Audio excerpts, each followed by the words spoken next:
ജാമതി teacher. Vachaspati പറഞ്ഞ ഒരു വിഷയമുണ്ടല്ലോ, എന്തായിരുന്നാലും ശ്രീമതി ശശികല വന്നു കുടുങ്ങി. അവർക്ക് ഇതിനെ സംബന്ധിച്ചിട്ട് ഒരു ഐഡിയയും ഇല്ല. അറിയാമെങ്കിൽ തന്നെയും ഇവർക്ക് കൃത്യമായിട്ടുള്ള അഭിപ്രായം പറയാനും പറ്റില്ല. കാരണം പാർട്ടി തലത്തിൽ അങ്ങ് തലപ്പത്ത് നിന്ന് വരണം അതിനുള്ള മറുപടി. നാളെ ഖുർആൻ ഓതിക്കൊണ്ടാണ് ഇനിയിപ്പോ സെക്രട്ടേറിയറ്റ് ആരംഭിച്ചാൽ പോലും നമുക്കൊന്നും പറയാൻ പറ്റില്ല. ഫാത്തിഹ, ഖുർആനിലെ 1-ാമത്തെ അധ്യായമായ സൂറത്തുൽ ഫാത്തിഹ പാരായണം ചെയ്തുകൊണ്ട് ആരംഭിക്കുന്ന എത്രയോ സ്കൂളുകൾ, സർക്കാർ സ്കൂളുകൾ ഇവിടെയുണ്ട്. ഇപ്പോ വാചസ്പതി പറഞ്ഞ ഒരു വിഷയത്തെ സംബന്ധിച്ച് ശശികല സംസാരിച്ചിട്ടേ ഇല്ല. അന്താരാഷ്ട്ര ഭീകരന്മാരുടെ ചിത്രങ്ങൾ എഴുന്നള്ളിച്ചിട്ട് പാലക്കാട് തൃത്താലയിൽ പള്ളി ഉറൂസിനോടനുബന്ധിച്ചിട്ട് നടന്ന ഒരു ദേശീയ ഉത്സവം.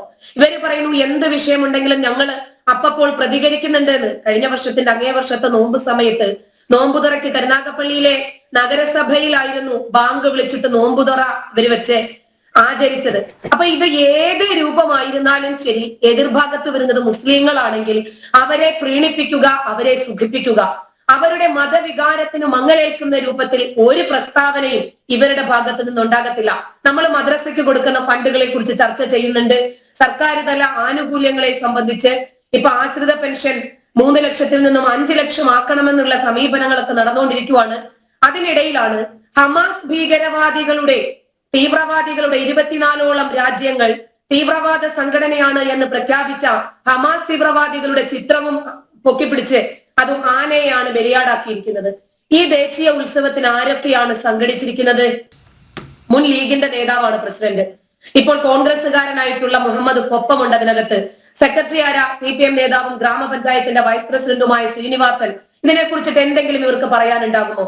100 കണക്കിന് സ്ത്രീകൾ, കുട്ടികൾ, ഇവരൊക്കെ ഉൾപ്പെടുന്ന ആളുകളെ കൂട്ടക്കൊല ചെയ്ത ഹമാസ് ഭീകരരാണ് ഇസ്മായിൽ ഹനിയയും യഹിയ സിൻവാറും. എന്താ അവർക്ക് കൊടുത്തിരിക്കുന്ന പേര്?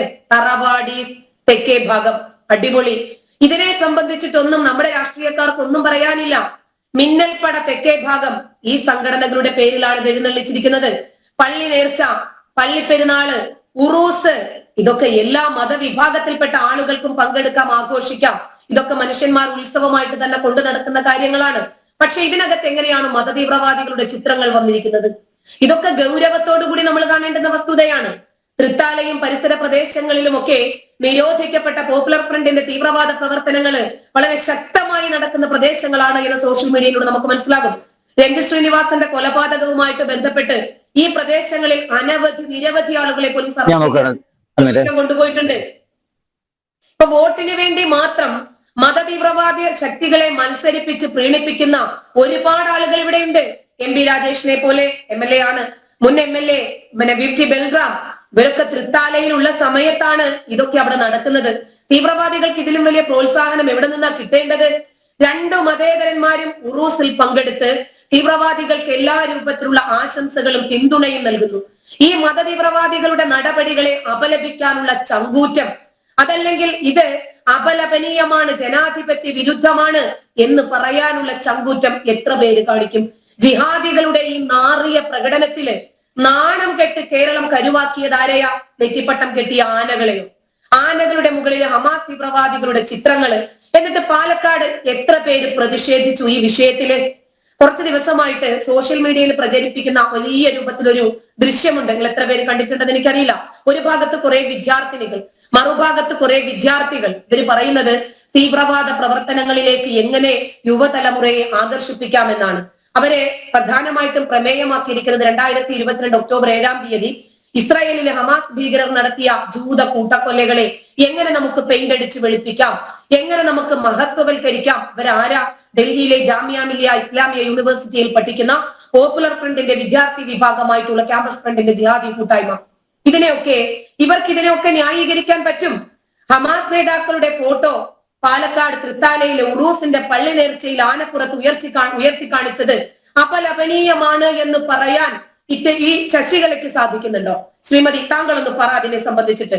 ഇന്ത്യയെ നശിപ്പിക്കാൻ ശ്രമിക്കുന്ന പാകിസ്ഥാനുമായിട്ട് ബന്ധം പുലർത്തുന്ന ഈ തീവ്രവാദ സംഘടനകളുടെ, തീവ്രവാദ നേതാക്കളുടെ ഒക്കെ ഫോട്ടോകള് മലപ്പുറത്ത് ഈ തീവ്രവാദ സംഘടനയുടെ നേതാവായ ഖാലിദ് മിഷേലിനെ കൊണ്ടുവന്നിട്ട് ഒരു പ്രോഗ്രാം സംഘടിപ്പിക്കാൻ ശ്രമിച്ചപ്പോഴാണ് അവർക്ക് ട്രാവൽ ബാനിങ് കിട്ടിയത്. അത് കഴിഞ്ഞപ്പോൾ അവർ വിർച്വൽ മീറ്റിംഗിനാണ് ഇവർ നേതൃത്വം കൊടുത്തത്. ഇത് ഹമാസ് നേതാക്കളുടെ ഫോട്ടോകൾ പകർത്തിയ ഈ രീതി ഉണ്ടല്ലോ, ഇത് ഒരിക്കലും ഈ 2 മിനിറ്റ് പ്രാർത്ഥന പറഞ്ഞ് ലളിതവൽക്കരിക്കാൻ ശ്രമിക്കുന്നുണ്ടല്ലോ. 2 മിനിറ്റ്, ഒരു സെക്കൻഡ് അന്ന് ഒരു കേസ് പോലും രജിസ്റ്റർ ചെയ്തിട്ടില്ല. അതാണ് ഇത് നമുക്ക് ചോദിക്കാനുള്ളത്. ഇത് മുസ്ലിം സമുദായത്തിന്റെ നിലപാടാണോ, മൊത്തമുള്ള സമുദായത്തിന്റെ നിലപാടാണോ, അതോ നമ്മുടെ സർക്കാരുകൾ ഈ മതമൗലികവാദ ഭീകരവാദികളുടെ നിലപാടിനോട് മൃദു സമീപനം സ്വീകരിക്കുകയും ഇതിനെ സൈലന്റ് ആയിട്ട് പ്രോത്സാഹിപ്പിക്കുകയും ചെയ്യുന്നത് ഇത് ഇവരുടെ നിലപാട് തന്നെയാണോ?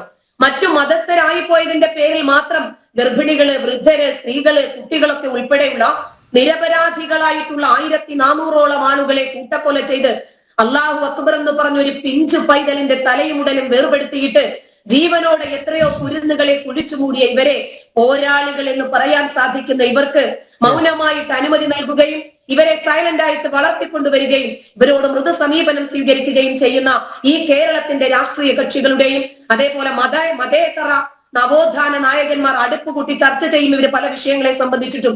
ഈ വിഷയങ്ങൾ ഇവർക്ക് ചർച്ചയേയല്ല. ഇവരോട് നമുക്ക് ചോദിക്കാനുണ്ട്, ഇസ്ലാമിക ഭീകരവാദ പ്രസ്ഥാനങ്ങൾക്ക് ഇവര് പിന്തുണ നൽകുന്നുണ്ടോ? ഹമാസ് എന്ന ഭീകരവാദ പ്രസ്ഥാനത്തെ അടർത്തി മാറ്റാൻ പറ്റാത്ത രൂപത്തിൽ ഈ ജനാധിപത്യ വിരുദ്ധരെയും മതേതര വിരുദ്ധരുമായ ഈ തീവ്രവാദികളെ എങ്ങനെയാണ് ഇവർക്ക് അംഗീകരിക്കാൻ സാധിക്കുന്നത്? ഒക്ടോബർ 7 ഇസ്രായേലിൽ മാത്രമല്ല, ലോകത്തെവിടെയും അത് ആവർത്തിക്കപ്പെടും. നമ്മുടെ രാജ്യത്ത് ഇത് ആവർത്തിക്കപ്പെടരുത് എന്നുള്ളത് കൊണ്ടാണ് നമ്മൾ ഇങ്ങനെ സംസാരിക്കേണ്ടി വരുന്നത്, പ്രതികരിക്കേണ്ടി വരുന്നത്.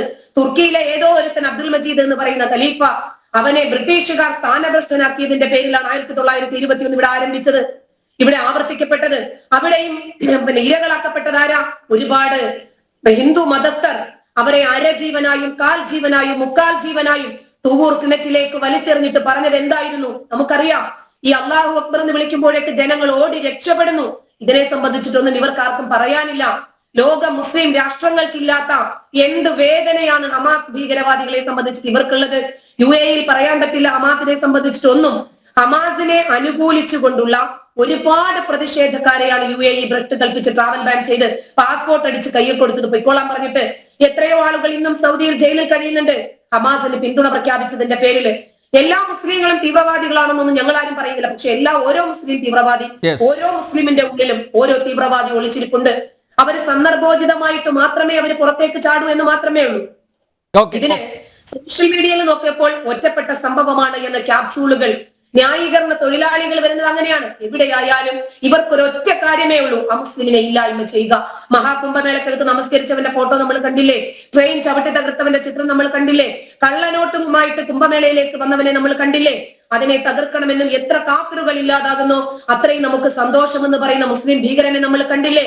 മുസ്ലിങ്ങൾ തെറ്റ് ചെയ്താൽ മറ്റു മുസ്ലിങ്ങൾ അതിനെ മറക്കണം. കാരണം ഇന്നമൽ മുഅ്മിനൂന ഇഖ്വ, എല്ലാ മുസ്ലിങ്ങളും പരസ്പരം സഹോദരങ്ങളാണ് എന്നാണ് ഖുർആൻ പറയുന്നത്. അതുകൊണ്ട് ഒരു മുസ്ലിം തെറ്റ് ചെയ്താൽ, തീവ്രവാദം ചെയ്താൽ, രാജ്യവിരുദ്ധത ചെയ്താൽ നമ്മൾ തൽക്കാലം മിണ്ടാതിരിക്കണം. ശരി, മുസ്ലിം മാധ്യമങ്ങളും മുസ്ലിം നവോത്ഥാന നായകരും മിണ്ടാതിരിക്കണം, നമുക്ക് മനസ്സിലാക്കാം. പ്രധാനപ്പെട്ട ഉത്തരവാദിത്തപ്പെട്ട രാഷ്ട്രീയ സംഘാടകരെ മിണ്ടാതിരിക്കുന്നു.